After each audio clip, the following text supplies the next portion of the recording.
বিপদ আমার মাথার উপর আসছে। আমার সহজের জন্য এত বড় বিপদ অপেক্ষা করছে। আমি চাই না কারো সন্তান এভাবে চলে যাক, কারো বাবার জন্য। আমার সহজ সহজ বড় হয়ে যেন জানতে পারে সত্যটা কি, কেন এরকম হলো।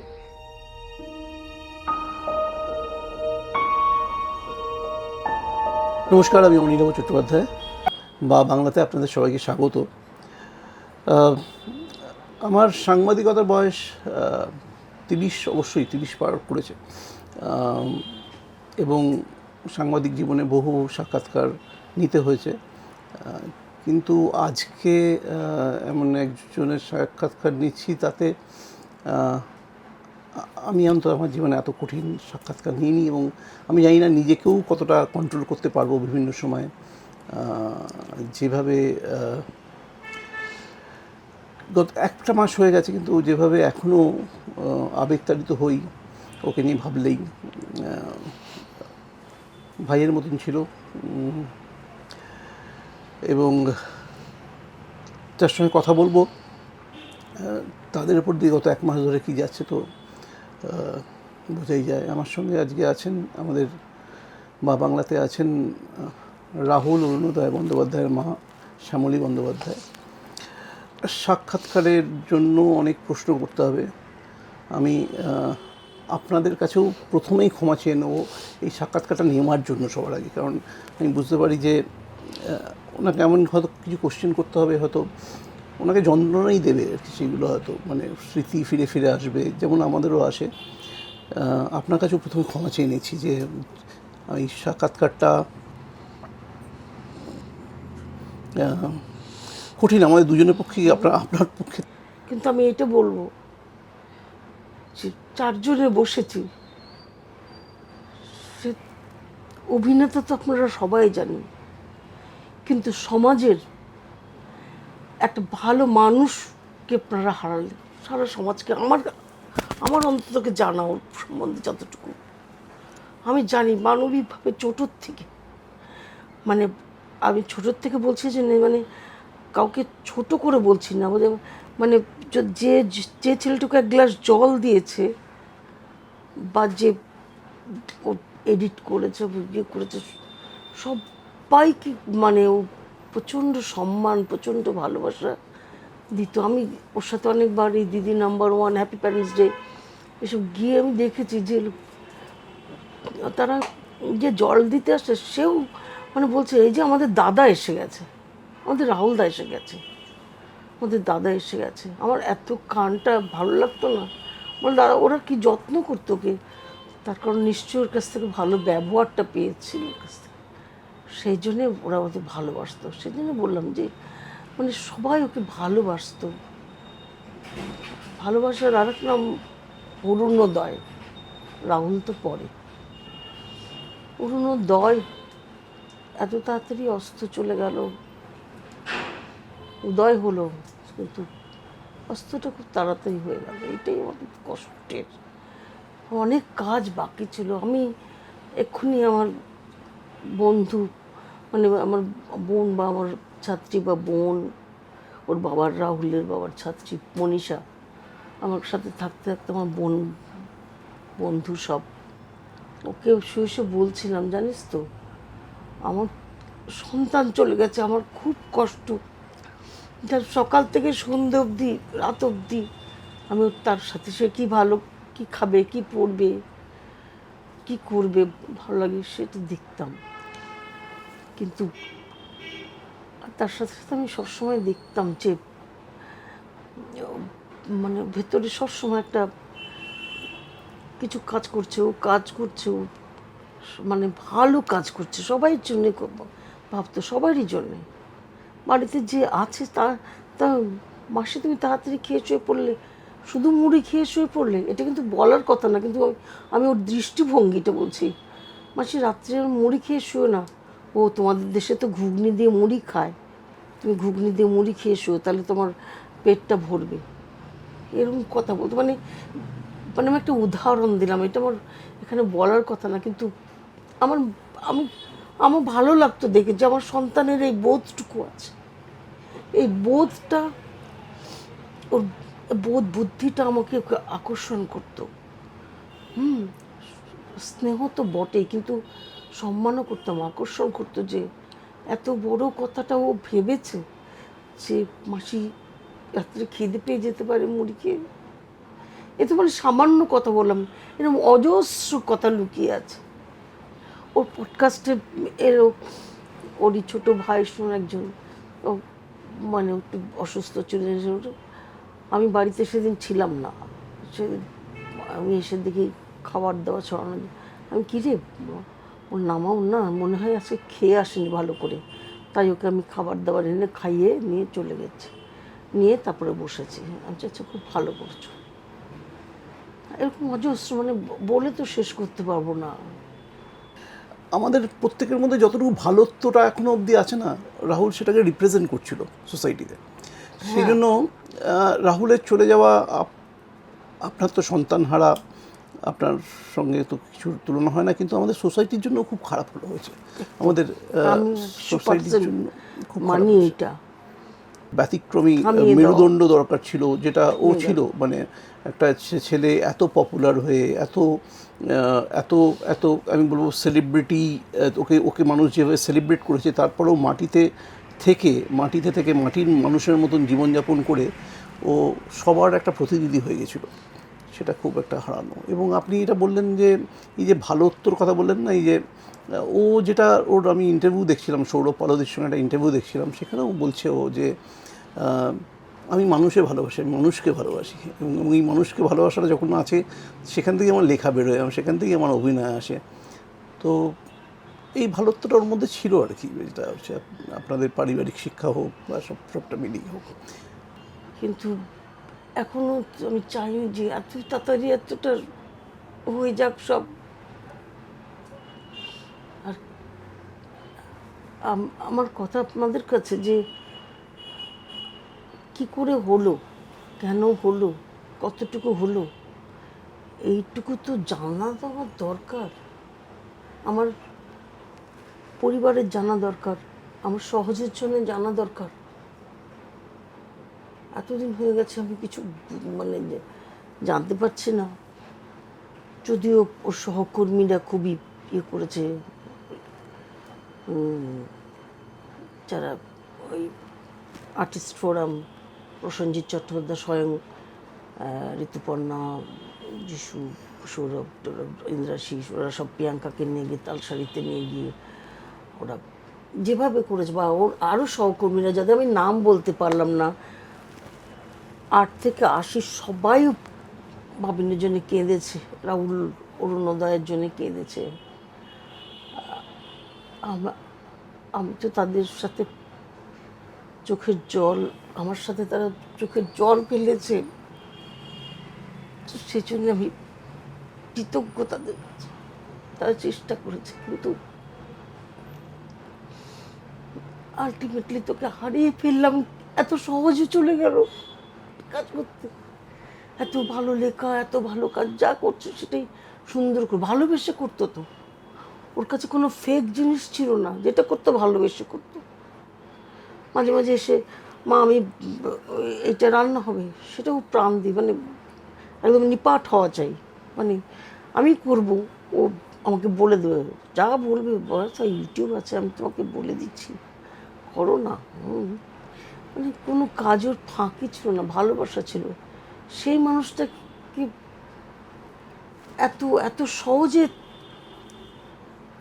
মানে হারিয়ে গেল, হারাতে দেওয়া হলো এত সহজে।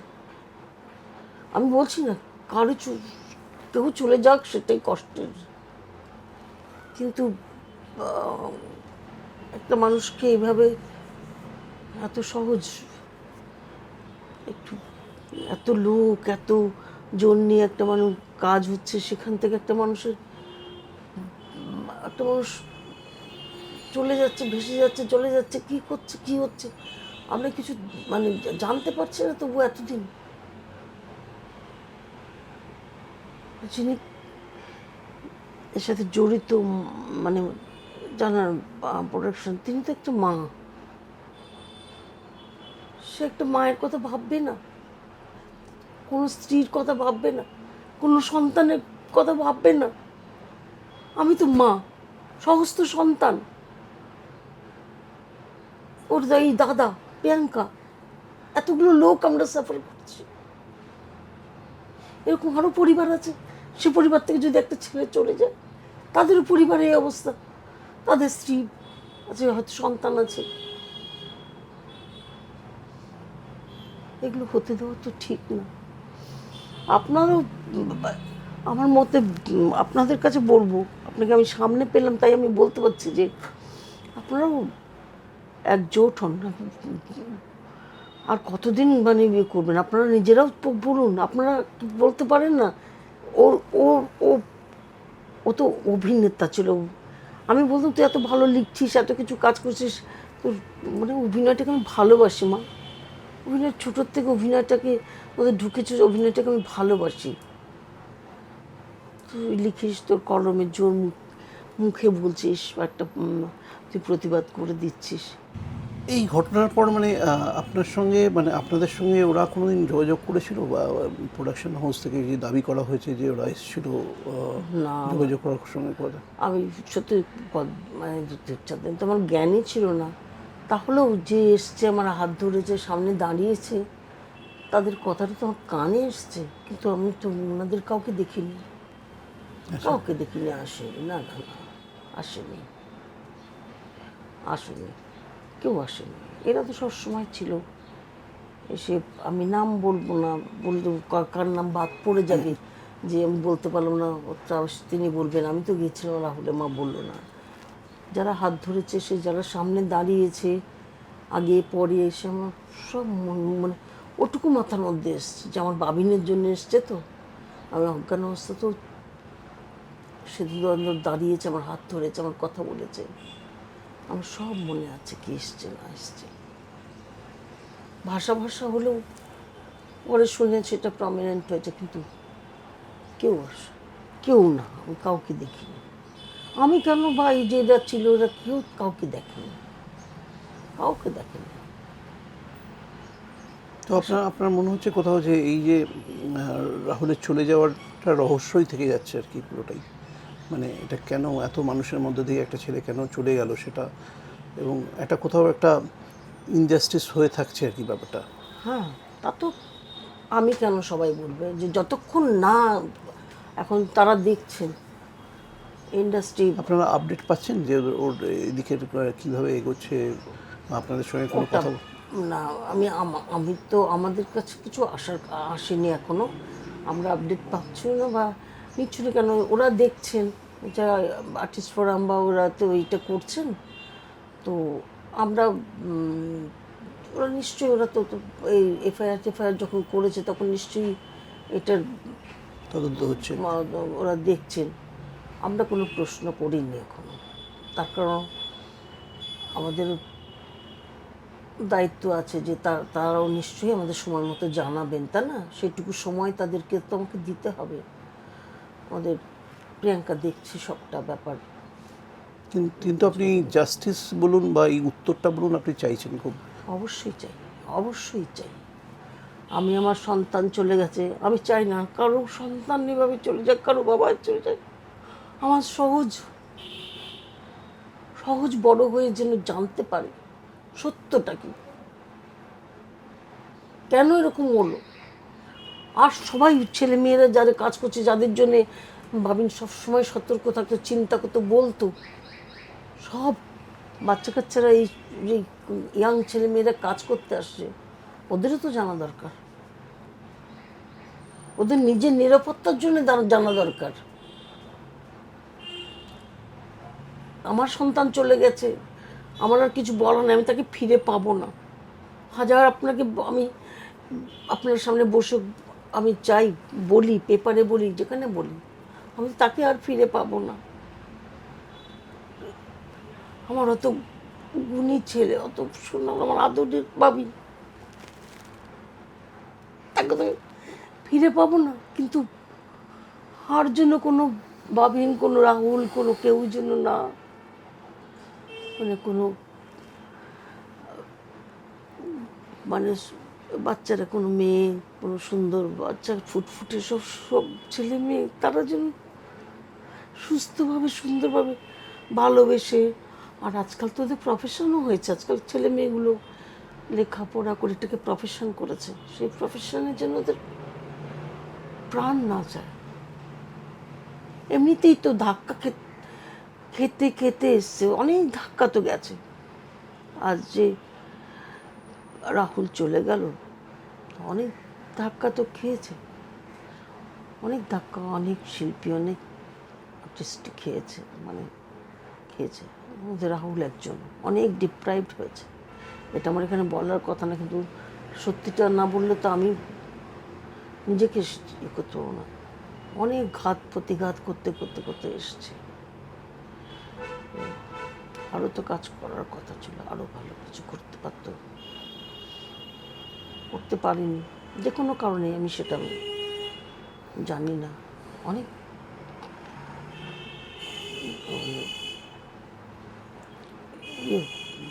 অনেক কিছু পাওনা ছিল, যাও আরও কিছু পেতে পারতো, পায়নি, পেতে দেওয়া পায়নি বলবো। আজকে ওদের জীবনযাত্রা খুব কঠিন হয়েছে, তো আমি সেই জন্যই জানতে আরও চাই, সব মিলিয়ে জানতে চাই। আমার নিজের মনের সান্ত্বনা, ওর দাদার ইচ্ছে, প্রিয়াঙ্কা ছোটাছুটি করছে, তার পরিশ্রম, সহজের সামনে সত্যটা কি এটা দাঁড় করানো আমাদের আবেদন, যে সত্যটা কি, সত্যটা কি সেটা বলুন। এত লোকের মধ্যে থেকে কি হয়ে গেল, কেন হলো, কেন হলো, কিসের অভাব হয়ে গেল যে একটা এরকম তরতাজা প্রাণ এরকম এক লহমা বলতে গেলে আনন্দ করতে করতে শুটিংয়ে গেল। আউটডোরে থাকলে ওর একটু আনন্দই পেত, একটু ঘোরা হবে।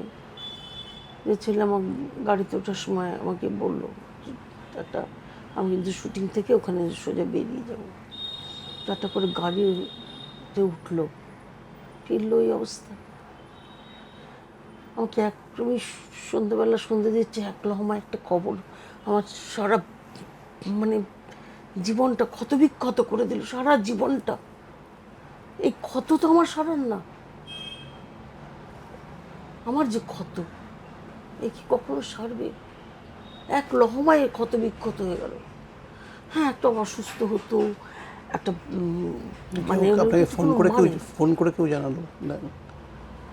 হ্যাঁ, ফোন করে চারিদিক থেকে ফোন আসছিল, যা চারিদিক থেকে আমাকে ফোন করছে। যে বললো আমাদেরই দলের একটি ছেলে আমাকে প্রথমে বললো, বৌদি আমাদের আরেকটি দলের আরেকটা ছেলে বললো যে তুমি জেঠিমার বাড়ির সামনে এসো, গোবিন্দের বাড়ির সামনে এসো বলেছো ওকে। তো ও আমাকে ফোন করে বলছে, কেন কি বৌদি, আমি তো একা থাকি অনেক সময়, মানে একা থাকি মানে ওরা বাইরে কাজ বলে যে তোমার শরীর ঠিক আছে, তোমার বাড়ির সামনে কেন আসতে বললো।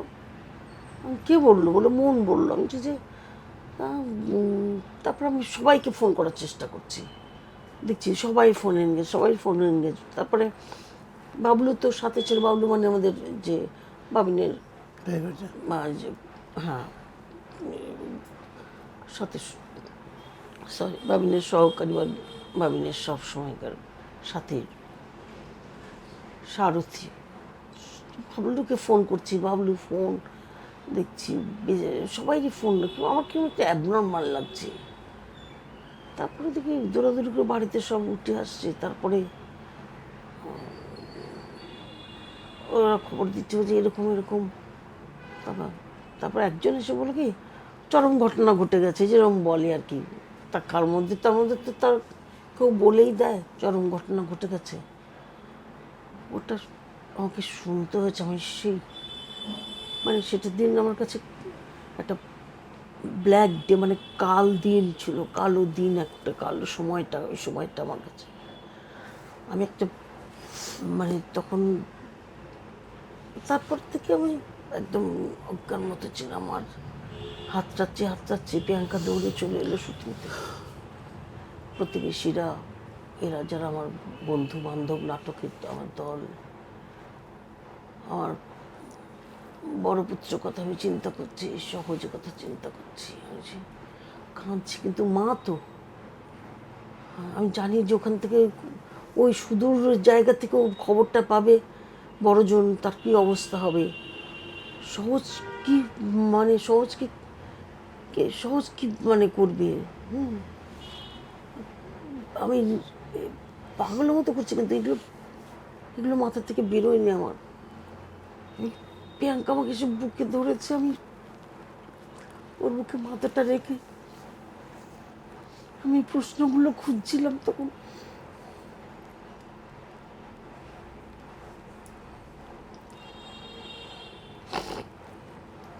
আমার খুব ভালো বন্ধু ছিল, সারাদিন হাসছি খেলছি, ইয়ার্কি মারছে সারাদিন। কোনো সময় একটু গম্ভীর দেখি, খুব কম সময় যদি গম্ভীর, এইভাবে তোর মুখটা কেন এত গম্ভীর রে, কী হয়েছে, কোনো টেনশন?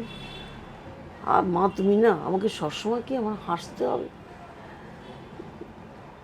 কিন্তু আমি তো মা, আমি তো জানি ওর ওপর দিক ঝড়গুলো যেত, সব ঝড় তোর আমার সামনে ওভাবে তুলে ধরতেও না, ভেঙে পড়ব, কিন্তু বুঝতে তো পারতাম সব। এত কিছু দরকার ছিল না, ওর এত তাড়াতাড়ি চলে যাওয়ারও দরকার ছিল না। কিসে কোথায় অবহেলা হলো, কি হলো? যাকে সকাল থেকে সন্ধ্যে রাত অব্দি আমি দেখতাম যেন কোথাও যেন আমার তরফ থেকে অবহেলা না হয়। মারা তো তাই দেখে না, যেন আমি কোনো ভুল না করে পেলে আমার তরফ থেকে যেন কোনো অবহেলা না হয়। বাইরে গিয়ে অবহেলায় সে প্রাণটা হারিয়ে গেল।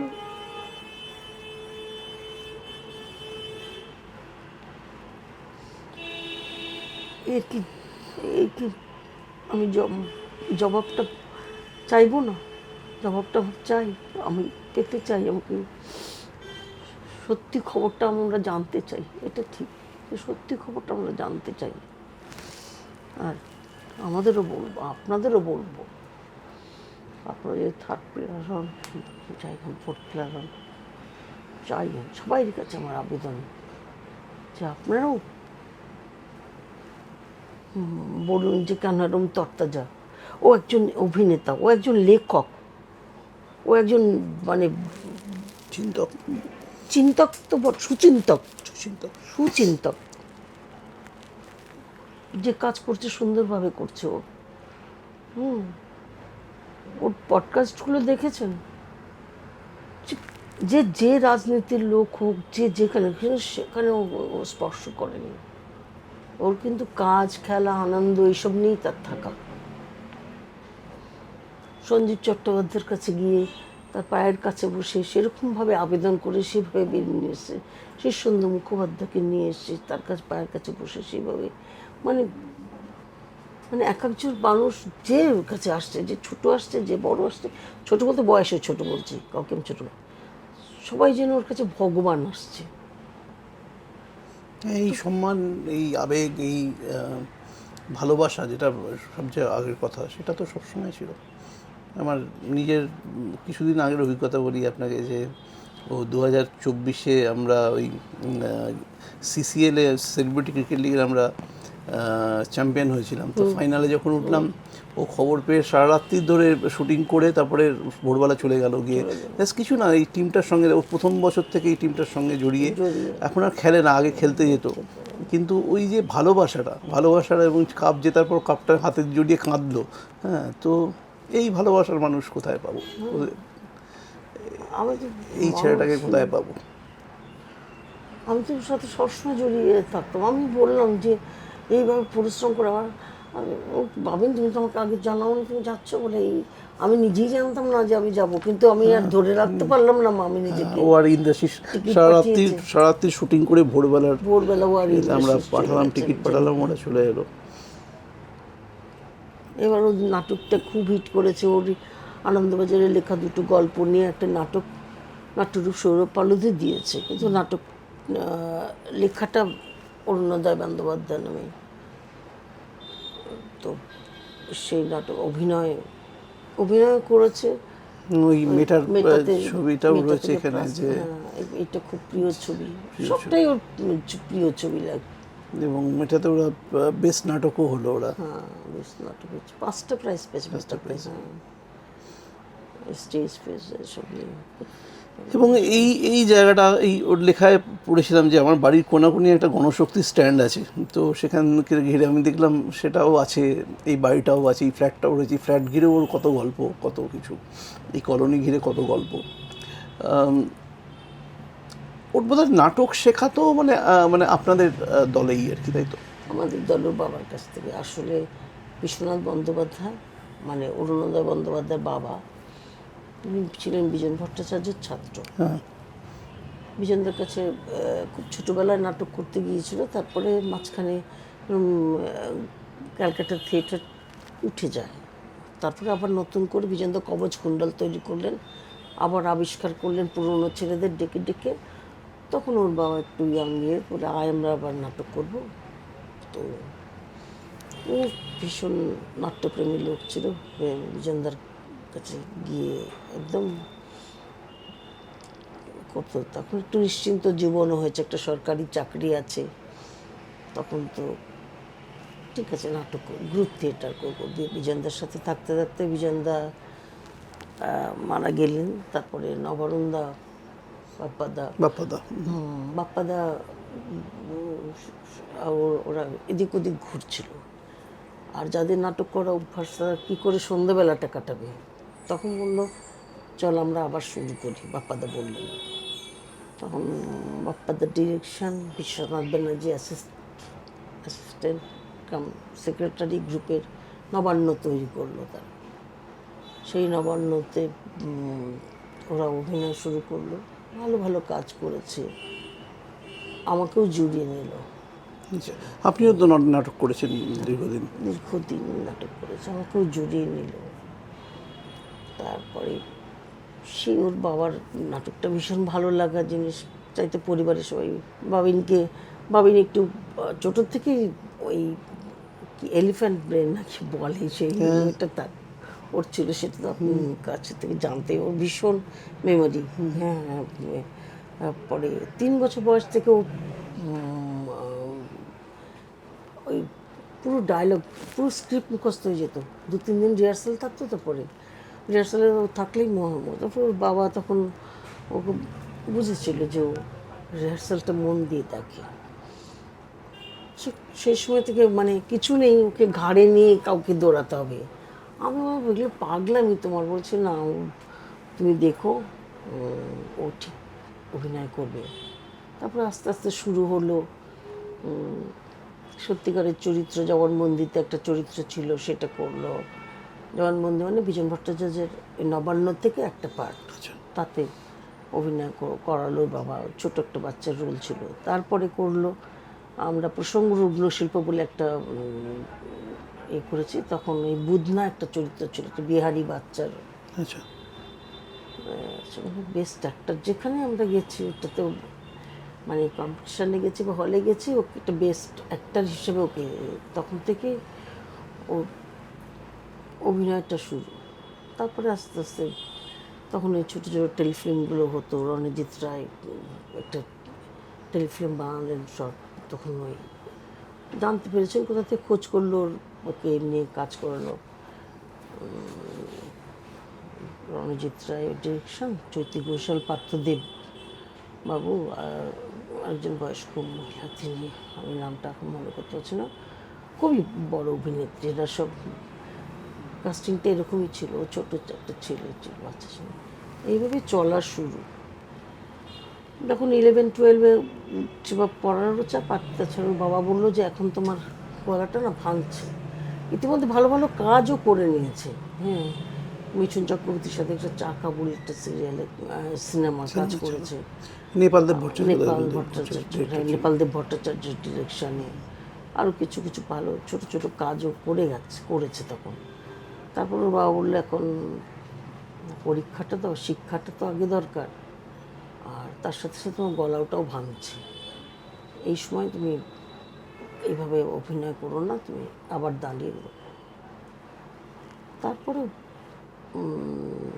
চললো পরীক্ষা দিল। তারপরে ও পরীক্ষা দিয়ে ফ্রি হয়ে তারপরে ও রবি ওঝা ডাকলেন। রবি ওঝার কাছে অনেকগুলো ভালো ভালো কাজ করলেন। কাজ করেও তারপর করতে করতে চিরদিনই তুমি যে আমার জন্য কাস্টিং হলো।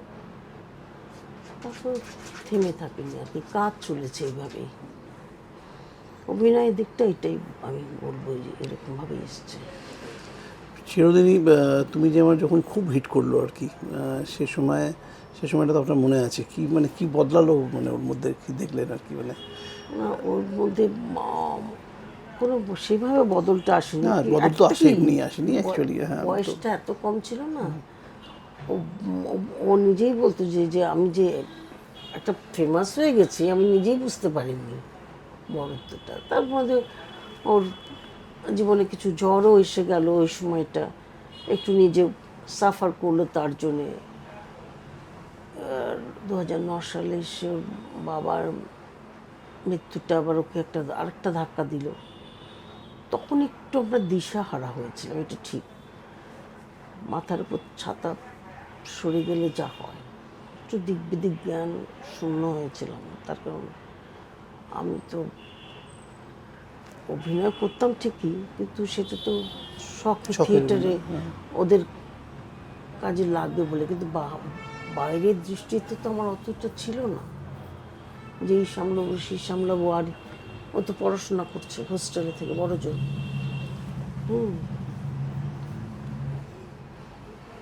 এই সময় একটু আমরা একটু ইয়েতে নানান ও যে মানে পথ প্রদর্শক বলতে যাই হোক, সেটা ঠিক মতো একটু একটু অভাব হয়েছিল। তারপরে আবার নিজেকে ঠিক এক জায়গা থেকে তুলে, কিন্তু লেখাটা ওর লেগে গেছে, ওর কষ্টটা লেখাটাও সব পড়ে গেছে। একটু মাঝখানে কষ্টটা ওর হয়েছে, কষ্টটা পেয়েছে, আবার উঠে দাঁড়িয়েছে। এখন তো 1-1.5 বছর ধরে ভীষণভাবে টানভাবে চলছে সব দিক থেকে।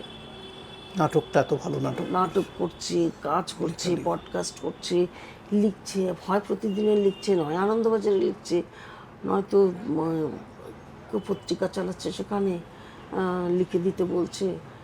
কেউ বলছে যে বক্তৃতা দিয়ে যাও, একটু জানিয়ে দাও, একটা তাৎক্ষণিক বক্তৃতা হবে, তুমি একটু চলে এসো, একটু বলে যাও। আর এদিকে অনিন্দ উপাল চন্দ্রিল ওরা তো খুব প্রিয় কাছের মানুষ আমার সঙ্গে। অনিন্দর জন্যই তো লেখাতে, অনিন্দ বলেছে তোর 2-1 লেখা পাওয়া পরই অনিন্দ বলেছে তো তুই লিখে চল, আমি আছি, তুই লেখ, তোকে লিখতেই হবে। অনিন্দ কিন্তু লেখার ইয়েতে, অনিন্দ চট্টোপাধ্যায়। ইনফ্যাক্ট আমার সঙ্গে রাহুলের সঙ্গে আলাপ হয়েছে ইয়ে থেকে, রাহুলের সঙ্গে আমার আলাপ হয়েছে অনিন্দর অফিসে। প্রতিদিন অফিসেও গেছে ও, আর প্রিয়াঙ্কা গেছে। অনেক ছোট তখন, মানে তখন 2008-9 এরকম একটা সময় আর কি। সদ্য সিনেমা মুক্তি পেয়েছে এবং ওরা দুজনে গেছে দেখা করতে। তারপরে ওরা গেল হচ্ছে ওখানে চাংওয়াতে খেতে গেল দুজনে মিলে, আমার মনে আছে। বেরিয়ে চাংওয়াটা কোথায় ওরা জিজ্ঞেস করে প্রথমবার আর কি দুজনে মিলে খেতে গেল। যাও ওদিকে যাও। কিন্তু খুব খাদ্য রসিক ছিল, মানে বেশি খেত না, কিন্তু খুঁজে বেড়াতো খাবারের খোঁজটা থাকতো। ফোন করলেই ওর বা আমাদেরকে নিয়ে নতুন নতুন জায়গায়। এবারও দাভাই এসছে, তরুণ নিকেতন তো খুব প্রিয় ছিল, বাঙালি খাবার, চল ওখানে খেতে হবে। কলেজ স্ট্রিটে একটা দোকান ছিল, স্বাধীন ভারত। আর শরবতের প্যারামাউন্টের শরবত, সব ভালো ভালো জায়গা। পুটিরাম যেতে হবে, ছোলার ডাল কচুরি খেতে হবে। আবার এই দাদাভাই এসে দাদাভাই একটা পিরামাইজপুরের দোকানটা সাউথ ইন্ডিয়ান কিন্তু ননভেজ দোকান, চল আমরা খাবো। গিয়ে বলছে বাপরে ভাই তুই খুঁজে বেড়া সেরকম। বা ওর সাথে যারা কাজ করতো, অনির্বাণের সঙ্গে কথা হচ্ছিল, অনির্বাণ বলছিল যে মানে ও তো 17 তারিখ বোধহয় ফিরেছিল, 17ই মার্চ ফিরেছিল। বললো তার আগে এত ভালো সময় কাটিয়েছি আমরা দুই ভাই মিলে, মানে খেলা দেখতে গেছি এবং সব কিছুই একদম মানে আর অনিন্দরা পাশে ওরকম থাকায় না খুব, মানে আমি তখন মনে মনে ভাবতাম যে আমি ইনফ্যাক্ট অনিন্দর সঙ্গে ওর পডকাস্টটা দেখছিলাম একটা সময়, তো সেখানে আমি যতদূর মনে করতে পারছি বেশিটা বোধহয় অনিন্দর খেতে যাওয়ার মিষ্টি খাওয়ার গল্প নিয়েই হয়েছে প্রথম দিকের, একদম অনিন্দ কোথায় কোথায় মিষ্টি খেতে যায় আর কি। কোথায় কোথায় মিষ্টি খেতে যায় এরকমই অনিন্দরা। আমি একদম প্রথম প্রথম যখন আমাকে এসে বলতাম, যে মনে মনে ভাবতাম তুই তো এত ছোটো, তোকে ওরা তখন আমি এখন মনে মনে ভাবি যে জোহরই জোহর চিনতে ভুল করে না। নিশ্চয়ই অনিন্দদের চোখে সেটাই পড়েছিল, পড়েছিল। বা যারাই ওকে চিনেছে বা এখানে সিনেমা যাদের করেছে, সৃজিত তো খুব খুব কাছের লোক, মানে অনেকেই আছে ভালোবাসে ওকে। আমি সৃজিতের নামটা এরকম বললাম যেন সৃজিত তো ক্রিকেটের টিম তৈরি করে, এই চল খেলবো, এই করবো, সেই করবো, মানে এরকম ভাবে একটু আর ওর আনন্দ যাদের দিতে সঙ্গে মিশতে আমি প্রশ্রয় দেখেছি দিত। যে এই গৌরব বলুন, ঋদ্ধিমা গৌরব, তারপরে নীলাঞ্জনা, এরা যিশুরা, ইন্দ্রাশিস, যিশু, নীলাঞ্জনা, এরাও আমি দেখেছি ওকে পরিবার, পরিবারের মতো লোকে দেখেছি, ভাই হিসেবে দেখেছি একদম আমি দেখেছি। একদম। মানে আমি তো ধরুন এই সিসিএল এর সূত্রেই এদের সঙ্গে খানিকটা যোগাযোগ হয়, বা ওকে যখন দেখতাম সেখানেও আমি দেখতাম ওকে একদম ভাই হিসেবে দেখে একেবারে। একদম ভাই। মানে তো নীলাঞ্জনা এমন তো একটা পরশুদিনও এসে বসে আছে বলে, মাসে ভালো ভাই আমার মাইকে, সুদীপ্তা, বিদীপ্তা, আমি কার সুদীপ্তা, নাম বিদীপ্তা। আমি যাদের নাম বলছি না, আমি দেবলীনা আসতো, দেবলীনা, সৌমুর, মানে আমি যাদের নাম বলছি না তাদের মধ্যে অনেকে কিন্তু মানে রাহুলকে ভালোবাসে না বা ভাইকে ভালোবাসে না, actually তাই, আমি পাইনি। actually তাই। এবং আমি তো কিছুদিন আগে শান্তিনিকেতনে বেড়াতে গেলাম ওর সাথে, শান্তিনিকেতন নিয়ে গেল আমাকে। তো আমার আসলে আমার একটু তারাপীঠ যাওয়ার ইচ্ছে হয়েছিল। তা আমি বলেছিলাম, অন্যভাবে বলেছিলাম যে তোরা যদি ফাংশন টাংশনে যাস আমায় নামিয়ে দিয়ে যাবে, পুজো দিয়ে আবার তোরা যখন ফিরবি আমাকে তুলে নিবি। বলে পাগলের মতো কথা বলছে এরকম। তো একটু কাজের ফাঁক ছিল, চলো আমরা শান্তিনিকেতনে যাব। আমরা ঠিক করছিলাম বন্ধুরা, বলে আমিও যাব। তো খুব মজা, চলো। ও ওই ইয়েকে, বিদীপ্তাকে বললো যে চৈতালির দিকে বল আমাদের একটা বাড়ি ঠিক করে দিতে, সেই মোহর ভবন ওখানে, কণিকা বন্দ্যোপাধ্যায়ের বাপের বাড়িতে। ওরা এখন একটা ওখানে রিসর্ট মতো করেছে, সেখানে থাকার ব্যবস্থা কমরা আর কি। সেই, হ্যাঁ, ওখানে থাকলাম। তারপরে একদিন হাতে সময় রেখেছিল কিন্তু আমাকে বুঝতে দেয়নি। বলে আছে কালকে তারাপীঠ গেলে কেমন হয়। মানে আমার মনের কথাটা তুই বলেছিস, তা চল যাই। পুজো টুজো দিয়ে এলাম আমার মনের শান্তির জন্য। ওখানে দেখছিলাম বংশাতে, আমি বাইরে বেরিয়ে দেখেছি এত লোক ওকে ভালোবাসতো না। রাহুলদা সেলফি, আজকাল তো ভালোবাসার তো একটা, মানে আমাদের চোখে এখন হয়ে গেছিলো, এই আসছে সেলফি তুলছে, সব ঘিরে ধরছে, ধরছে ও সব। আমি দেখতাম যে লোকে ওকে এত ভালোবাসে, আমার আনন্দই লাগতো মা হয়ে। সেটা তো বলবো যে খুবই আনন্দ লাগতো। কিন্তু তার মধ্যেও মানুষের মধ্যেই ছিল, এরকম নয় যে ও চারপাশে একটা পাঁচিল গেড়ে ফেলেছিল। ওর যে জনপ্রিয়তা, বা ও অ্যাকচুয়ালি ও শিল্পী হতে চেয়েছিল, সেলিব্রিটি হতে চায়নি অ্যাকচুয়ালি, সেটা সবচেয়ে বেশি ইম্পর্টেন্ট। সেটাই বলতো, আমি শিল্পী, আমি সেলিব্রিটি হতে চাই না। আমি বরঞ্চ মাঝে মাঝে এরকম আচরণ করে ফেলতাম, যে বলতাম, মানে ওর কানে একটু ঢুকিয়ে দেওয়ার চেষ্টা করতাম, তুমি কিন্তু আর 5 জনের মতন তুমি এরকম একটা বললে কিন্তু খুব দুঃখ পেত। এরকম কথা কেন বললে মা তুমি? আমি না, মানে সেভাবে বলিনি। আমি নিজেকে, আমাকেও তো মানে একটু অপরাধটা স্বীকার করতে হবে না, সেভাবে ঠিক বলতে চাইনি। আমি বলছি যে ওরকম হলে একটু ভালো হতো বোধহয়, তুমি বোধহয় একটু আমাকে আমাকে কিন্তু কখনো এরকম বাধা দেবে না, কোনো কাজে বলবে না, কোনো এইটা করো, ওটা বলিস না, ওটা করিস না বলবে না। আমি সত্যি, ঠিক আছে তুমি তোমার মতো চলো, সাথে চলো।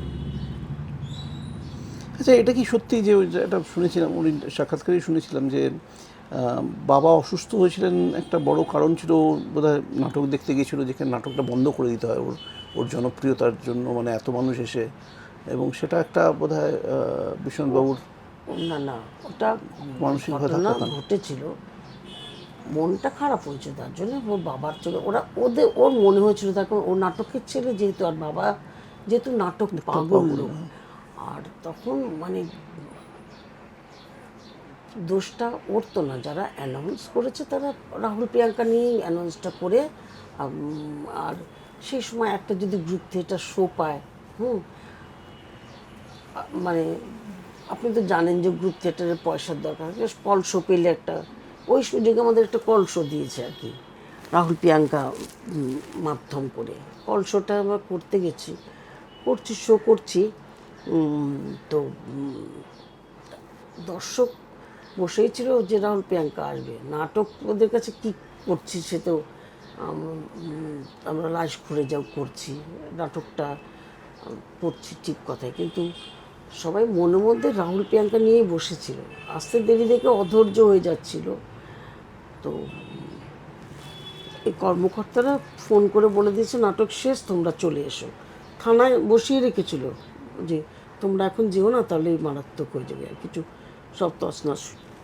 কিন্তু কর্মকর্তারাই মানে আরও জমজমাট, আরও আসরটা করার জন্য না ভুলটা নাটকের মাঝেই ডেকে নিয়েছিল। নাটকের মাঝেই ডেকেছিল। মানে আমি স্টেজে দাঁড়িয়ে, আমি তখন অভিনয় করছি স্টেজে, আমি দেখছি যে পুলিশের গাড়ি, তার মাঝখানে গাড়ি, আর এত লোক কোথায় থেকে আসছে, কি আসছে, মানে দূরে, আমি স্টেজ থেকে দেখছি যে দূর থেকে আসছে। কী হলো কী হলো, কিন্তু নাটকটা আমাকে চালিয়ে যেতে আমি বুঝতে পারিনি তখন। তারপরে দেখুন ছত্রখান একদম। আর আমার মেকআপ নেওয়া ছিল মানে ওই গ্রামের পোশাকেই। আমি পুলিশকে বোঝাতে চাইছি আমি রাহুলের মা, বলে হ্যাঁ মা আপনি আসুন এদিকে, এরকম অবস্থা। নাটকটা সত্যি শেষ, মানে ভেঙে, মানে মানে তখন শেষ করার মতো। নাটকে যেমন শুরুতে একটা জাম্প থাকে, শেষ একটা থাকে, তো সেই শেষটা করা গেল না। মানে তখন স্টেজের মধ্যে লোক ফুটে একদম রাহুল প্রিয়াঙ্কা নিয়ে মাতামাতি আরম্ভ হয়ে গেছে। মনটা খারাপ হয়েছিল, ওর বাবারও মন খারাপ হয়েছিল, কিন্তু সেটা চলে যায়। ওর মনে হয়েছিল যে আমার মনে সবসময় একটা থাকতো যে এরকম কর্মকর্তাদের পুরো অভিমান হয়েছিল আমাদের একটু পরে ডাকতেন নাটকটা শেষ হলে, কিন্তু ওনাদের কাছে নাটকটা প্রাধান্য ছিল না আর কি, যা হয় আর কি, মানে সেটা সেটা ঘটনা। কিন্তু মনে একটা কষ্ট তো ছিল, আর সেই জন্য স্ট্রোক হয়নি। স্ট্রোকটা তো নানা কারণেই হতে পারে, তার মানে তো হয়েছিল, কিন্তু ওটা একটা দুঃখর বাবা হয়েছিল, কিন্তু তার জন্য স্ট্রোক হয়ে যাওয়া, কিন্তু একসাথে দুটো জিনিস রাহুলকে খুব নাড়িয়েছিল ঘটনাটা। রাহুলকে নাড়িয়েছিল। আর আমি উপভোগ করছিলাম দুটোই, যে আমি উপভোগ করছি যে সাফল্য, আমি তো মা, আর এটাও ঠিক যে নাটক করতাম ঠিক, বিশ্বনাথ ব্যানার্জির মতো আমি হয়তো ঝুঁকতে পারিনি নাটকে, সেই জন্য আমি সাফল্যটা এনজয় করছি, কিন্তু নাটকটা হলো না, ওর বাবার কথা চিন্তা করছি। আমার দুটোই অবস্থা। সেই তারপরে তারপরে আস্তে আস্তে নাটকটা তারপরে গ্রুপ করেছে, কিন্তু একটা কষ্ট তিনি পেয়েছিলেন। পুরো গ্রুপটা পায়নি, কিন্তু গ্রুপে সবাই একটু আনন্দই করে, ইয়াং ছেলে মেয়ে যারা ছিল, তার মধ্যে বিশ্বনাথ ব্যানার্জি আর শ্যামল ঘোষ ছিলেন বিজন ভট্টাচার্যের ছাত্র। তিনি আবার মানে বিশ্বনাথ ব্যানার্জির থেকেও বয়স্ক, তিনি একটা ভাইটাল ক্যারেক্টার করতেন। ওনাদের খুব লেগেছিল, ওনারা নাটকেরই লোক, বুঝতে পারছি। ধাক্কাটা লেগেছিল, ধাক্কাটা খেয়েছিল, কিন্তু তার থেকেও বাবিনের মনে বেশি ধাক্কা লেগেছিল। হ্যাঁ, ওটা বারবার বলেছে। বাবিনের মনে কিন্তু বেশি কষ্টটা ছিল, ওটা কিন্তু দাদাগিরির মঞ্চেও আমি এটা ওই ঘটনাটা ওকে বলতে শুনেছি। ওর লেখাতেও আছে, বারবারই লেখাতে আছে। কিন্তু মানে ও বাবাকে, মানে নাটকটা ভালোবাসতো, স্টেজ থেকে ও এসেছিল বলে ওর বাবাকে ভালোবাসতো, নাটক ভালোবাসতো, অভিনয় ভালোবাসতো। নবারুণদার কাছে ওর যাওয়া, মহাশ্বেতা দেবীর কাছে বসে গল্প করা, নাটক থেকেই তো পেয়েছে। আমার যে অনির্বাণ বড় ছেলে, সেও একদিন মানে এই মানে এইভাবে থাকতে থাকতে ওদের অভ্যাস হয়ে গেছিলো। পুজোর সময় বাবা বলছে কোথায় যাবি ঠাকুর দেখতে, বল, রেডি হচ্ছে একদম। অনিমা বললো উৎপল দত্তের বাড়ি দেখতে যাবো। বললো কি, উৎপল দত্তের বাড়ি দেখতে যাবি? হ্যাঁ। আমার শুনে না খুব আনন্দ হয়েছিল কথাটা, যে এইটা ভালোবাসা ওদের, তার মানে তৈরি হয়েছে। পৌঁছাতে পেরেছে ওর বাবা, ওর বাবার জয়, এটা নাটকের জয়। তো দুঃখটা তো দুতরফেই সেরকম। যখন ধরুন এই চিরদিনই তুমি যে আমার, এই যে ও যখন সিলেক্টেড হলো, কাস্ট করা হলো ওকে, তখন এই যে নামটা চেঞ্জ করে দিল হট করে অরুণোদয় থেকে রাহুল, এইটা কীভাবে আপনাদের কাছে এসেছিল ব্যাপারটা? সব থেকে বড় কথা এসেছিল, ওর বাবা খুব আনন্দ পেয়েছে, সত্যি কথা, আমিও আনন্দ পেয়েছিলাম, কিন্তু অরুণোদয় নিজে কিন্তু দুঃখ পেয়েছিল, যে আর একদিক দিয়ে আনন্দও পেয়েছিল, আর অরুণোদয় নামটার খুব প্রিয় ছিল। তখন অরুণোদয় নামটার খুব প্রিয় ছিল। তখন আবার এসে বললো যে না, ছোট বলছে যে এরকম নাম রাখতে হবে। তো বাবা বললো কাজ, যেভাবে কাজ করতে হয় সেভাবেই করো, আমাদের এই ব্যাপারটা একটু কম জানো, ঠিক আছে এই নামটা রাখছেন প্রোটেকশন। বাবা আমার নাম রাহুল রেখেছে। তো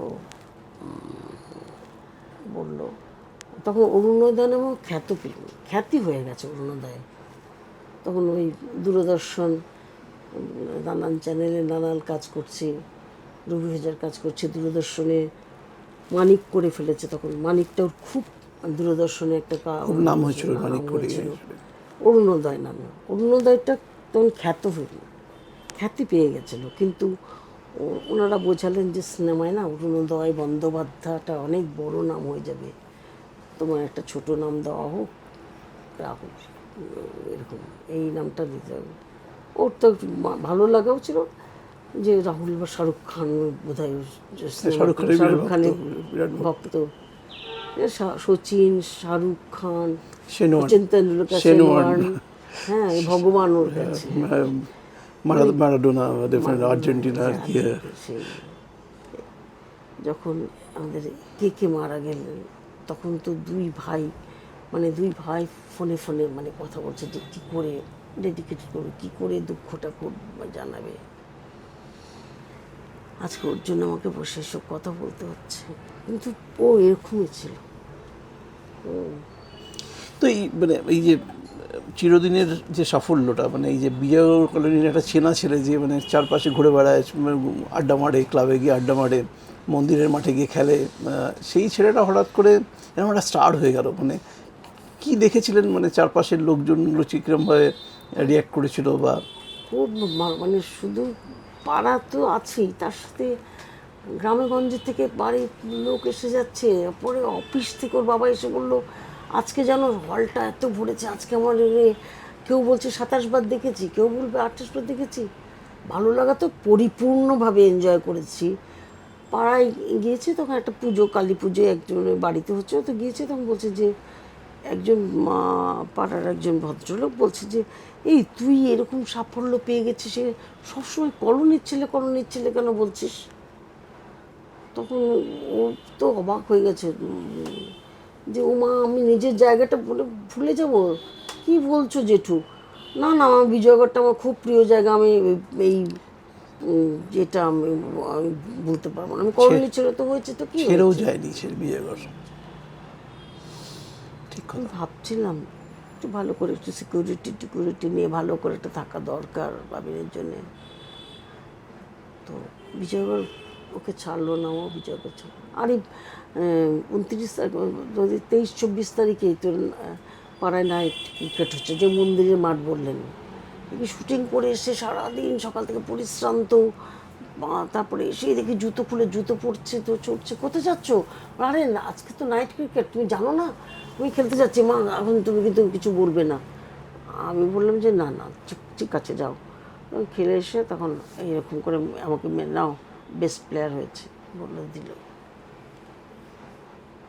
কোথায় রাখবো দুঃখটা বলো? এই স্মৃতিগুলোই আর কি আপনাকে সারা জীবন বয়ে বেড়াতে হবে।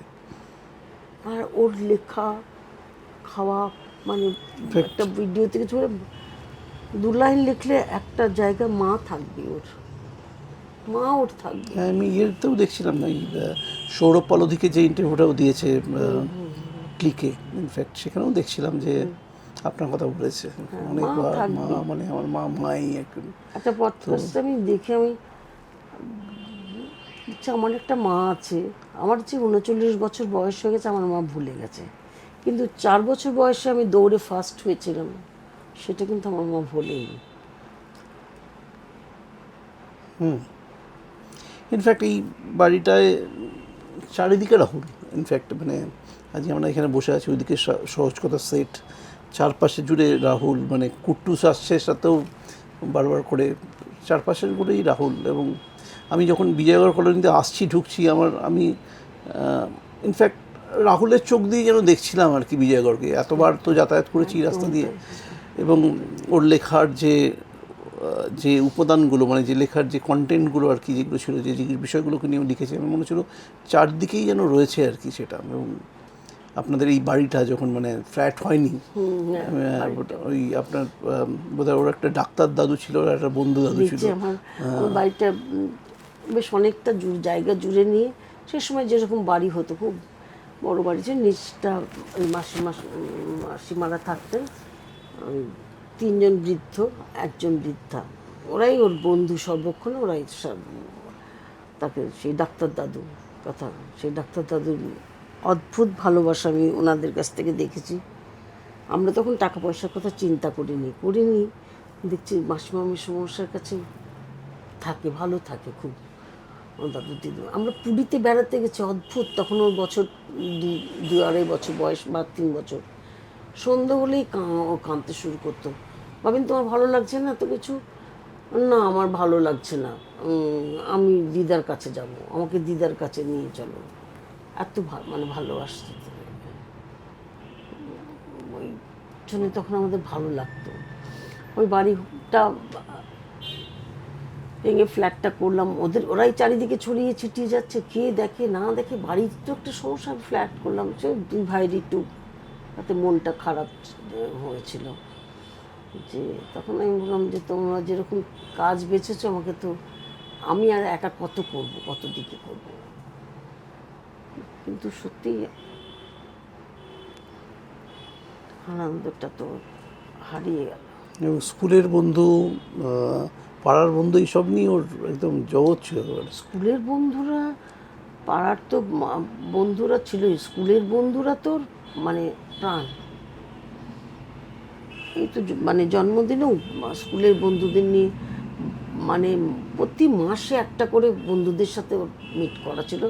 আমার বাড়িতেই বেশিরভাগ হতো, সবাই চলে আসতো, খাওয়া দাওয়া, তারপরে খেলাগুলো হলে তো তার ফাইনাল খেলাগুলো হলে ওরা একসঙ্গেই হবে, তারপরে তাদেরকে খাওয়ানো, ওরা নিজের করে, তারপরে নানান রকম শরবত বানাতো, প্যারামাউন্টের শরবত তো তার জিনিস ছিল, সেখান থেকে নিজে শরবত স্পেশালিস্ট হয়ে গেল। আজকে তরমুজের শরবত বানাচ্ছে, আমি ওর লেখায় পড়েছিলাম এটা অ্যাকচুয়ালি, মানে আমি শরবত নিয়ে রীতিমতো রিসার্চ করি আর কি, বিভিন্ন রকম বাড়িতে কি শরবত হবে সেটা ঠিক করি। বাজারও বোধহয় নিজে করতো, হ্যাঁ মাঝখানে করতো, যে পড়েছিলাম আর কি ওর একটা বাজারটা করতো, বাজারে যে মামা আমাকে 1,500 টাকা দিত, মানে আমাকে মাথায় রাখতে হতো যে এই 1,500 টাকার মধ্যে আমি বাজার করতে হবে। সেই আর ইদানিং একটা সেই সময় গেছে, পরে আবার বাজার করা শুরু করেছিল মা, এই ফাঁকে ফাঁকে। আমি বড় আজকে গরম বা এরকম, তুমি ওর বন্ধুরা মিলে, ওর স্কুলের বন্ধুরাই, ওদের একটা জোট, ভীষণ সুন্দর বন্ধন ওদের ওরা তখন ওরাও রোববারে ছুটি পায়, ও খুব আনন্দ পেয়েছে ওদের সাথে। মা আমি থেকে বাজার করবো, কিন্তু আনন্দ, আমার খুব আনন্দ লাগছে ওদের সাথে বাজার করতে, ওরা কত কি জানে, জানো মা, ওটাও তখন এনজয় করছে বাজার করাটা। ও মাছ চিনিয়ে দিচ্ছে, এটাই মাছ, এখান থেকে পেঁয়াজ নিবি, ওখান থেকে নিবি। মা জানো বাজার করতে গেলে অনেক কিছু শিখতে হয়। বলো হ্যাঁ, ওটাও এনজয় করছে তখন, ওটাই ওর আনন্দ, আমি বাজার করবো এখন থেকে সময় পেলে।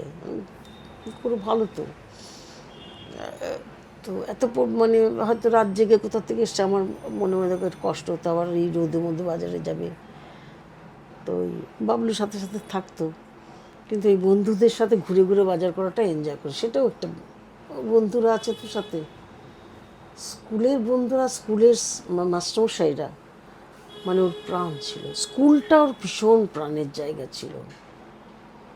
ও ও নিজে কিন্তু বিবিএতে মানে ভর্তি হলো, জয়েন্ট বসবে না, বসলো না, এই করলো না, বসেছিল। আমাদের মানে জোরাজুরিতে বসেছিল। খাতায় ও লিখে এসছে 80 বছর আবার হবে বলে, খাতাটা জমা দিয়ে চলে এসেছিল। তুই এত তাড়াতাড়ি চলে এলি, কী ব্যাপার? বললো চলো বাড়ি যাই এখন, এত কথা আমার ভাল লাগছে না। তখন আমি বললাম বাবিন, একটু বাড়াবাড়ি হয়ে গেল কিন্তু। তা পরে একদিন আমাকে এসে বললো, আমাকে টাকা দাও তো, আমি বিজনেস ম্যানেজমেন্টের জন্য ভর্তি হবো। আমি এখন সিরিয়াসলি নিলে করো আমার। হ্যাঁ, আমার সিরিয়াসলি চান্স পেয়ে গেল। ও যেটা বলতো না সেটা কিন্তু ও দেখিয়ে ছাড়তো যে হ্যাঁ এবার আমি করবো এটা। চান্স পেয়ে গেল, ভর্তি হলো। অন্য কলেজ থেকে তখন ট্রান্সফার করে আশুতোষে নিয়ে এলাম, ভর্তি করে দিলাম। ওকে পড়ছিল। তখন আবার এই কাজের চাপ এসে গেলো, অনেক অনেক কাজ প্রচুর। রবিওজের সাথে, রবিওজার 2টো প্রোডাকশানে কাজ করছে, এবারে আবার তখন তো একসাথে 3-4টে জায়গায় কাজ করছিল। সেগুলো কিন্তু চিরদিনই তুমি যে আমার আগে আর কি, একসাথে 7 জায়গায় ও কাজ করছিল। তারপরে রবিওজার ওখানে কাজ করতে করতে ও আবার আসবো ফিরে সিনেমাটা রবিওজা পরিচালনা করলেন। তখন ভিক্টর ব্যানার্জি ছোটোবেলাটার জন্য ওকে চয়েস করলেন, পছন্দ করলেন। তো ভিক্টর ব্যানার্জি খুব খুশি হয়েছিল ওকে দেখে, যে আমার মতোই সত্যি আমার ছোটোবেলাটা কোথা থেকে নিয়ে এলে। কাজটা করে খুব ভালোও লেগেছিলো। ছোটো তো, বম্বে গেছে, জলের তলায় এই শুটিংটা হয়েছে, ক্যামেরা ট্যামেরা নিয়ে অত্যাধুনিক জিনিস বম্বেতে গিয়ে দেখেছে, খুব ভালো লেগেছে। তখন বলছি মা তুমি আমাকে রাগ করো না, আমি আর এই বিজনেস ম্যানেজমেন্ট করতে পারবো না, খুব পড়াশোনা করতে হবে, অঙ্ক করতে হবে বাবা, আমাকে তুমি ছাড়ো। আর তো বাবা বলছেন না, তোমাকে গ্র্যাজুয়েশন কমপ্লিট তো করতেই হবে, সেটা না করলে তো তোমাকে বলে হ্যাঁ সেটা আমি করে তোমাকে দেখাবো, সেটা আমি করে দেখাবো। সেটা কিন্তু করেছে, গ্র্যাজুয়েশন কমপ্লিটটা করেছে, কিন্তু বিবিএটা করলো না। কারণ ও তখন ঠিক করে নিয়েছে অভিনেতা হবে, অভিনেতা হবে। আর তার সাথে আলাদা করে ছোটো ছোটো লেখালেখিগুলো করছিল। অনিন্দর প্রশ্রয় সেটা বড় আকার ধারণ করলো, সবাই ভালোবাসলো। আর যারা পাঠক তারাও সত্যিকারের অনুরোধ করেছে, অরুণোদয় তুমি লেখা ছেড়ো না, অরুণোদয় তুমি লেখো।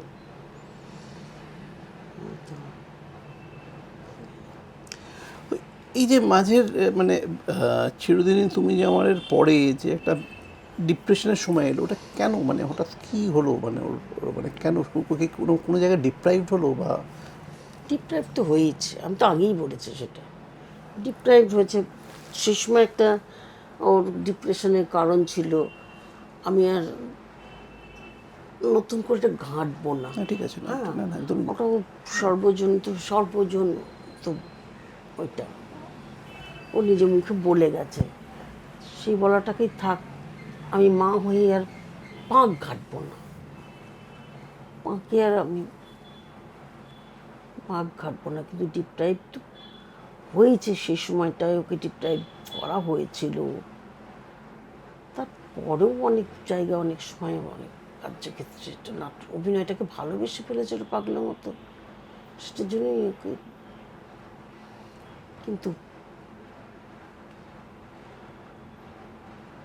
অনেক ধাক্কা খেয়েছে, খুব ধাক্কা খেয়েছে, খেতে খেতে খেতে খেতে কিন্তু ও নিজেও বলেছে, দেখলাম যে গত বছরটা সেরা সময় আমার জীবনের অভিনয়ের। একদিকে 2025 হ্যাঁ অভিনয় করছি, একদিকে নাটক করছি, আবার এতগুলো বছর পর নাটকে ফেরত আসা, সহজ কথা, লেখালেখি চলছিল। এবং সেটাই সবচেয়ে খারাপ লাগার আর কি, যে সেটা উঠছিল আবার নতুন করে একটা জায়গা। এবং এবং এবং এই এবারের উত্থানটা যেন একদম মনে হচ্ছিল যে সবাই ওকে মাথা উঁচু করে দেখছে আর কি, জল জল করে উঁচু করে দেখছে। সেটা একটা অবশ্যই ইয়ে ছিল। এটা সত্যি 2025টা ও নিজেই বলতো, 2025-এ আমি লেখা তো আপনি পড়েছেন, 2025টা ওকে ও 24 থেকেই শুরু করেছিল, মানে আসছিল নিজেকে তৈরি করার ব্যাপারটা 2025 এটা সত্যি, সেটা সত্যি হলো, জায়গাটা পেলো, পথ খুঁজে পেলো, চলছিল, খুব ভালো চলছিল। এটাই কষ্ট যে অনেক কিছু এ সময় ভেবেছিল। তো ও একটা সিনেমার স্ক্রিপ্ট করেছে, একটা খুব বানানোর শখ ছিল, এটাও বানানোর এই খুব শখ 96 ছিল, 96 টা আমাকে শুনিয়েছিল সেটা। আমি একদিন একদিন হঠাৎ ডাকলো আমাকে, ফ্লোরিজে ডাকলো, নিয়ে বললো নদাবিরা সৌরভকে নিয়ে একটা স্ক্রিপ্ট লিখেছি, সৌরভ গাঙ্গুলি 96-এর ডেবু নিয়ে একটা স্ক্রিপ্ট আছে আমার, কলোনি লাইফটা অ্যান্ড ওইটা নিয়ে।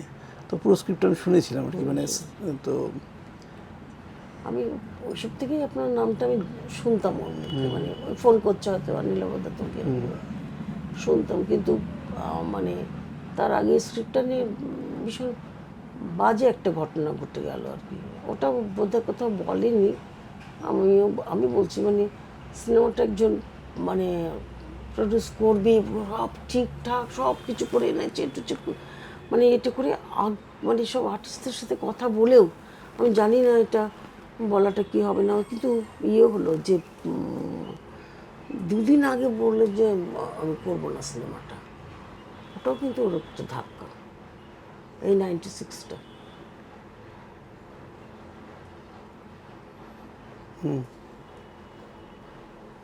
ভদ্রলোক প্রডিউসার, সোকল্ড, নামটা তার আমি বলছি না, তিনি বুঝবেন, তিনি জানেন। কিন্তু পরে আবার অনেকে ওকে সাহস দিচ্ছিল, তুমি করো, আমরা আছি পাশে, তার মধ্যে বোধ হয় আপনাকেও শুনিয়েছিল। সেই ধাক্কাগুলো তো বড় বড়ই ধাক্কা লাগতো না, বয়সটা তো কম ছিল, অতটা ধাক্কা পেতে। আমি পরে মানে কোনো একটা লেখায় পড়তাম যে এখানে এরকম বা এরকম, বা হয়তো আমি সবসময় থেকে ওকে খেয়াল রাখতাম, দেখতাম যে মানে হয় শিল্পীদের তো ধাক্কা খেতেই হয়, ধাক্কা খেতে খেতে যখন ও সেলিব্রিটি হয়ে গেল তখনও কেন ধাক্কা খাবে, এত এত কিছু জীবনটাই দিয়ে দিল সে অভিনয় করতে। আমার ইদানিং ভাবতাম যে একদিন বলেও ফেললাম, লেখালেখি করছো, এসব করো না, এই জায়গাতে কত সুন্দর লাগছে এরকম, আর অনেক সময় নিজের অপছন্দের পার্টি তো করতে হয়, তো করো কেন। ওর মা অভিনয়টাকে না আমি বড্ড ভালোবাসি, অভিনয় করতে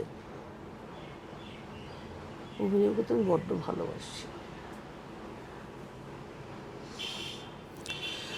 তাহলে ওর তো একটা একটা বামপন্থী মতাদর্শ ছিল, একটা কণ্ঠস্বর ছিল, যেটা নিয়ে আমরা আগেও কথা বলছিলাম। আপনার সঙ্গে কোনোদিন কথা হয়নি এই যে সহজ, মানে একদিন স্পষ্ট কথা বলতো, মানে বিভিন্ন জায়গায় গিয়ে নিজের মতামতটা জানিয়ে দিত, নিজের মতামতের জন্য দাবি জানাতো, এইটা আপনি কোনো দিন কথা হয়েছে আপনার সঙ্গে, বা আপনি কোনো দিন কোনো আশঙ্কা করেছেন মানে এটা নিয়ে? আশঙ্কা করেছি, করবো তো বটেই, পরিস্থিতি মানুষকে পাল্টে না। আমি বলছি যে তোমার এরকম বলার দরকারটা কি, তুমি বলো কেন এরকম, তারপরে তো বলার জন্য সবাই আছে। তখনই ও আমাকে ইয়ে করতো যে কেন বলবো না, আমার ভালো লাগা মন্দ লাগাটা তো তুমি আমায় মুখ আটকাবে নাকি মা, তুমি আমাকে বলে দেবে। আমি তাও ঠিক, আমি বা কতটুকু জানি, কিন্তু পরিস্থিতি তো ঠিক নেই, ভালো লাগে না, ভয় লাগে আমার না। ভয় করলে তো নিজের কাছে অপরাধী থাকবো মা, নিজের যেটা ইচ্ছে সেটা যদি, নিজের যেটা সঠিক মনে হচ্ছে সেটা যদি না জানাতে পারি বিশ্বাসটাকে, তাহলে কোথায় থেকে আমি মানুষ, আমার বিশ্বাসের উপর আমার যদি আস্থাই না থাকলো তাহলে আমি কোথা থেকে মানুষ তৈরি হলাম। আমি দেখো খুব বেশি বাধা দিতাম না, যে এই জন্যই দিতাম না যে উল্টো হবে। আর ভালো লাগা মন্দ লাগাটাও স্পষ্ট ছিল, ও কিন্তু স্পষ্ট বলে দিত সেটা ভালো লাগা মন্দ লাগা, সেটাই সেটা যেভাবেই হোক। বা আমাকেও তার মধ্যে কখনো বলেনি যে তুমি তোমার মনোভাব পাল্টাও, কিছু করো, ওই করো, আমাকে কোনো সময় বলবে না। যে যে যার মতো আছো তুমি। স্বাধীনতাতে খুব পছন্দ করতো। বা মানে এই যে বলবো এই যে বাম মতাদর্শ যেটা, যেটাকে ছোটোবেলা থেকে বিশ্বাস করে এসছে, সেটাকে সবার সামনে বলা এবং সেই পতাকার নিচে গিয়ে দরকার হলে তার নিজের দাবিটাকে জানানো আর কি, না, সেটা।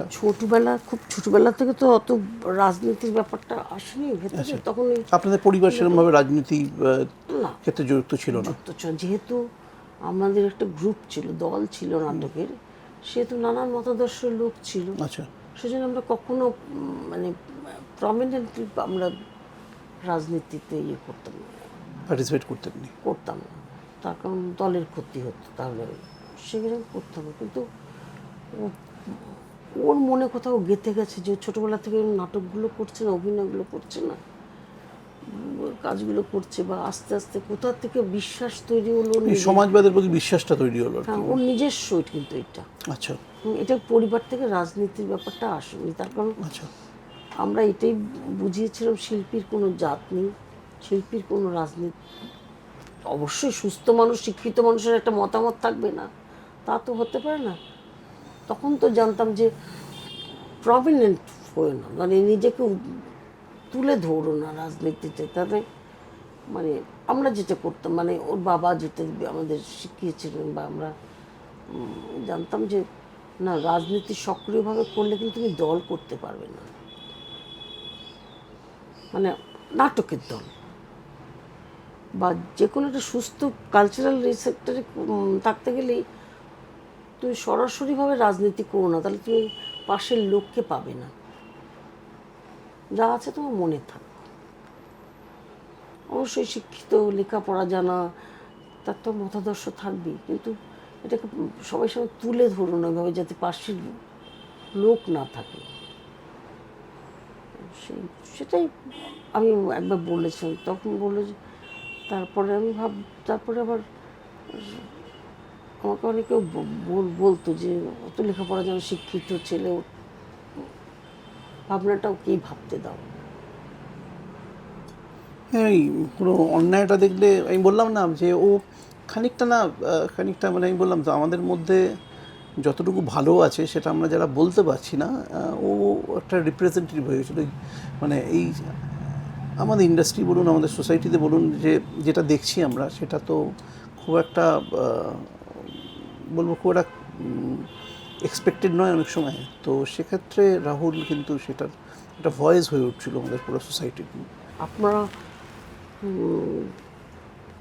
গণমাধ্যম, আপনারা জনগণকে তো একটু উদ্ভাসিত করুন, বা সবাইকে সচেতন করুন, বা এটা আপনারাও যারা করছে, কাজ করছে, আপনারা এই যারা আপনারা জার্নালিস্ট, তারা আপনারা জানান যে না, সত্যটা জানা দরকার, বা আপনারাও প্রতিবাদে আসুন। আর কতদিন গা বাঁচাবেন? নিশ্চয়ই কষ্ট তো আপনাদেরও হচ্ছে। রাহুল তো এখন আমার ইন্ডাস্ট্রি শেষে সেদিন বলছে যে, কাকিমা জানো তো, রাহুল তার আমাদের নেই, জনতার হয়ে গেছে। আমি বললাম, জনতার হোক, আদালতের হোক, যার হোক, আমার তো আর নেই রাহুল, আমার কাছে নেই। তো আমি আপনাদের বলবো যে আমরা ইন্ডাস্ট্রি, ওরা মানে আর্টিস্ট ফোরাম যারা ওরা করছে, ওদের কাছে আমি কৃতজ্ঞ। ওরা তো আছে, ওরা এটা দেখছে, চলছে। আশা করি নিশ্চয়ই ওরা পথটা পাবে, বা আমাদেরকে জানাতে পারবে। আমরা যেটা জানতে চাই, পরিবার, আমি, মা, ওর দাদা, ওর স্ত্রী, ওর বাচ্চা, সহজের জন্য তো একান্ত দরকার। সেখানে আপনারা এবার একটু আমার মনে হয় যে মিডিয়া লাস্ট একটা মাস ধরে রাহুলের এই ঘটনাটা ঘটার পরে মিডিয়া খুব অ্যাক্টিভলি ওর এই বিষয়টা নিয়ে লিখেছে। মানে যে, এবং যে এটা, যে এই দাবিটা, আপনি যে দাবিটার কথা বলছেন, মিডিয়া কিন্তু সেটা অস্বীকার করেনি কোথাও। মানে এবং মানে হ্যাঁ, মানে মিডিয়া মানে, এবং আপনি যদি দেখে থাকেন সমস্ত, আজকে তো সোশ্যাল মিডিয়ার ভীষণভাবে স্ট্রং। আপনি যদি দেখেন যে কলকাতার যারা স্ট্রং বলতে আমি বলছি একটা কথা, মিডিয়া সুস্থ মিডিয়া, সুস্থ মিডিয়া ডেফিনেটলি। একটা মানে আরেকটা তৈরি হয়েছে, সেটার জন্য আপনাদের কিন্তু ভয়ঙ্কর। একটু ভাবা দরকার। ভয়ঙ্কর, এই সেটা কথাটা ভয়ঙ্কর, কিন্তু একদম ভালো ঠিক। কথা বলেছেন। একদম তাই। একটা ভয়ঙ্কর তৈরি হচ্ছে, এটার জন্য গভর্নমেন্ট একদম থেকে ঠিক বা বলেছেন। কিছু থেকে একটা একটা কোথাও মানে একটা দাঁড়ানো একদম লাগা দরকার, দরকার। একটা কন্ট্রোল কোথাও থাকা উচিত। মানে বাড়াবাড়ি চূড়ান্ত। আপনারাও নিশ্চয়ই ফেস করেছেন সেটা এই সময়। এস মানে বাবা, মানে কি বলবো যে কিসের মুখোমুখি হয়েছে তা মানে ভাবতে পারবেন না। মানে এমনও হয়েছে যে আমি শুনছি পরে, আমার তো তখন শোনার মতো শুনছি যে আমার মানে যে যে আমার যে সহকারী মানে পুতুল, সে রান্নাঘরে ঢুকে পুতুলের সাথে চা করছে ক্যামেরা অন করে করে, মানে অন্দরমহলের খবর নিচ্ছে। এবারে তো আর সব ছেড়েই দিলাম, হাত ধরে টানা, পা ধরে টানা, এই বাইরে নিচে আমার ভাই ভাই বউ, আমার বোনরা ঢুকতে পারছে না, ওর পিসির তো অসুস্থ বয়স্ক লোক, দেখেছি চূড়ান্ত। অসভ্যতা হচ্ছে। এইটারও তো একটা লাগাম দরকার, একদম দরকার, দরকার।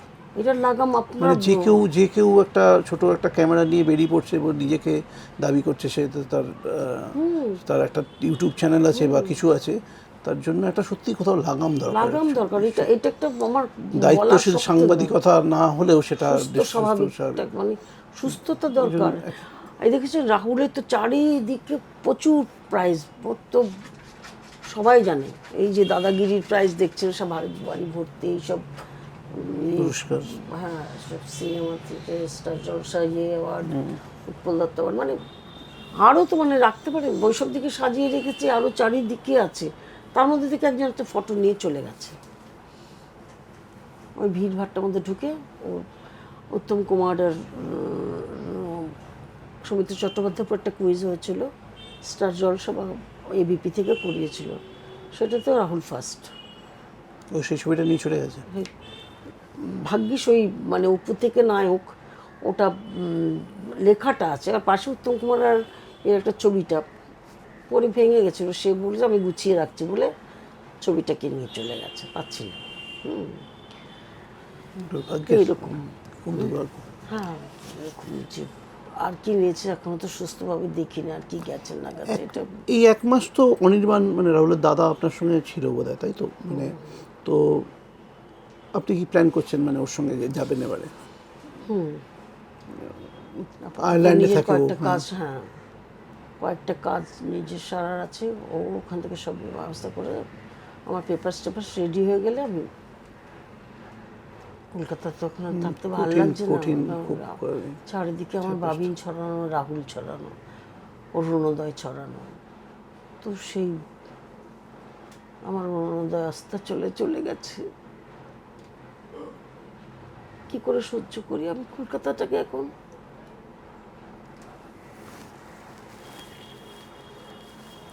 প্রিয়াঙ্কার সঙ্গে রেগুলার আপনারা যোগাযোগে থাকেন মোটামুটি সহজের সঙ্গেও?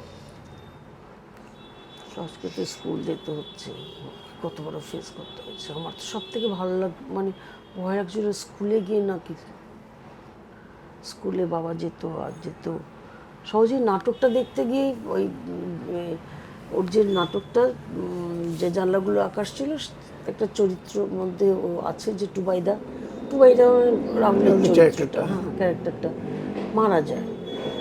তা সহজ তো দেখতেই পারেনি, কি কান্না, ওখানে বসে হলেই বসে কাঁদছে।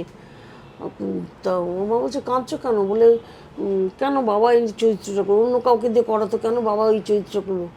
শোটার পরে না কী ভেবেছে কে জানে, তো ওরা এক জায়গায় দাঁড়িয়েছিল, আমি গাড়িতে বলে দাঁড়িয়েছি, দৌড়ে চলে এসছে, আমার বুকের মধ্যে সে ঠামি করে পড়লো। হ্যাঁ, তো সেই সহজ যে বাবা ওর বন্ধু, পডকাস্টটা তো দেখেছে।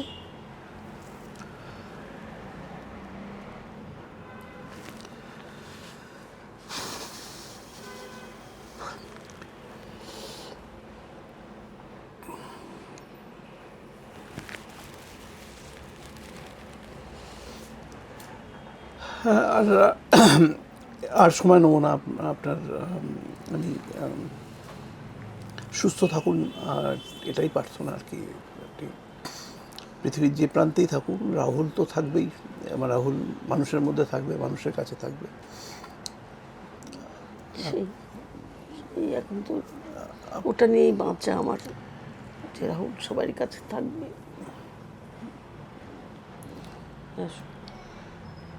আমি চাইব সত্যটা আসুক সামনে,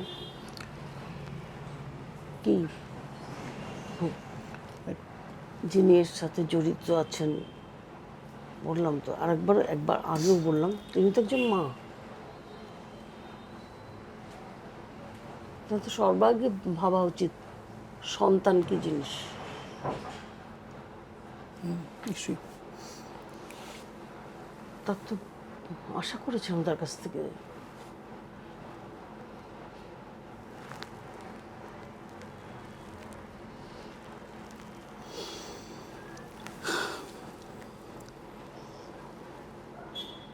তবে আমার ক্ষতি, আমি আবার সবাইয়ের কাছে বলছি, শুধু আমার ক্ষতি না, সমাজের ক্ষতি। একটা সুস্থ স্পষ্টবাদী মানুষকে সমাজ হারালো। নিশ্চয়ই নিশ্চয়ই। ভালো অভিনেতা তো বটেই, অনেক কাজ তো করেছে। এখন লাস্ট ঠাকুমার ঝুলিটা বোধহয় রিলিজ করেছে। ঠাকুমার ঝুলিতে সবাই বলছে যে কি ভালো অভিনয় করেছে, কি ভালো অভিনয় করেছে, সবাই দেখেছি। তো অভিনেতা, ভালো অভিনয় না করলে তো আজ রাহুল হয়ে ওঠেনি। খুব আমি সেদিনকে কিছুদিন আগে ওর সোশ্যাল মিডিয়ার পেজে দেখছিলাম যে ওই চার্লি চ্যাপলিনের মিউজিয়ামটা দেখতে গেছে, খুব আনন্দ পেয়েছে, লিখেছে সেটা নিয়ে। এবং আজকে বাড়িতে উঠতে উঠতে দেখছি যে চার্লি চ্যাপলিনের সমস্ত ছবির পোস্টার এবং ওখানে তীর্থস্থান ছিল আর কি, লিখেছে সেটা। তীর্থস্থান সবাইকে বলতো যে তুমি দেখো নি, তাহলে তো তুমি তীর্থস্থানেই যাওনি। তো আজকে বা অনির্বাণের মাস্টারমশাই ওদের এসছিলেন, তো বলছে যে আমি তো গিয়েছিলাম ওখানে, চার্লি চ্যাপলিনের বাড়ি থেকেই এনেছি। আমি বলছি যে অরুণোদয় গিয়েছিল ওখানে, বলে তাই? বলে হ্যাঁ। আমি বলছি অরুণোদয় তো যাবেই বটে, চার্লি চ্যাপলিনের ওখানে দেখতে হবে। দাভাইকেও বলেছে, দাভাই তুই কিন্তু যাস, গিয়ে দেখে আসিস ওটা, চার্লি চ্যাপলিনের বাড়িটা দেখে আসিস গিয়ে। আবার সেভাবে ফটো তুলেছে, করেছে কত কিছু। সারাদিন কিছু মানে ভালো কিছুর মধ্যেও থাকতো। সবাই আসছে, সবাই নাম আমি বলতে পারছি না, যেমন পায়েল দেব, এরকম অনেক ছেলে মেয়ে আমার কাছে আসছে যারা আমাকে ধরে রেখেছে। তারা রাহুলকে দাদাই মনে করতো, রাখি পরাতো, প্রচুর ফ্যান্স তারা আসছে। এমনকি পায়েলরা তো সহকর্মী ওর, কিন্তু দাদা বলতো, একদম দাদা বলে রাখি পরাতো। আমার দাদা নেই, বিদীপ্তা তো ভাই বলতো। আরও এরকম সব মানে ছোটরাই ওর কাছে ভীষণ প্রিয়জন ছিল। আরও ফ্যান্স ক্লাব একটা আছে, অবাক হলাম, মানুষের ভালোবাসা জানি। তারা এসে একটা দাদার একটা জামা দেবেন, দাদার একটা কিছু দেবেন, আমরা ঘরে রেখে দেবো। তার মানে রাহুল মানুষের কত মনে পৌঁছেছিল। 42 বছর বয়সটা ঠিকই, কিন্তু অনেক বড় কাজ করে গেল এটুকু সময়ের মধ্যে।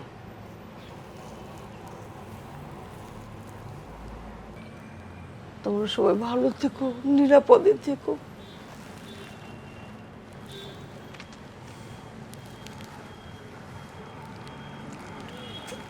একটু টেকবার, এত বড় বিপদ আমার মাথায় পড়ে এসছে। আমার সহজের জন্য এত বড় বিপদ অপেক্ষা করছে।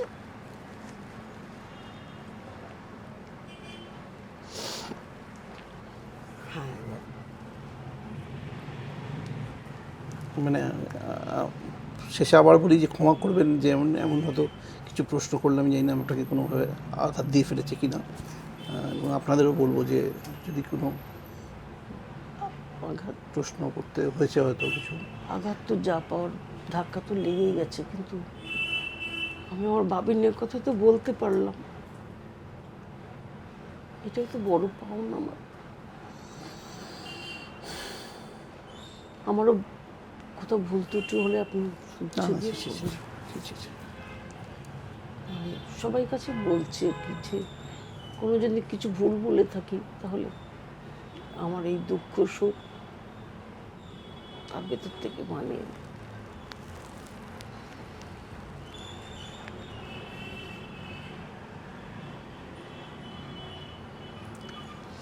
আমার যখন কষ্ট হচ্ছে আমি ডাকছি চিৎকার দিয়ে বাবিন বাবিন করে, তবে আমি ভাবছি বাবিন বোধহয় চলে আসবে।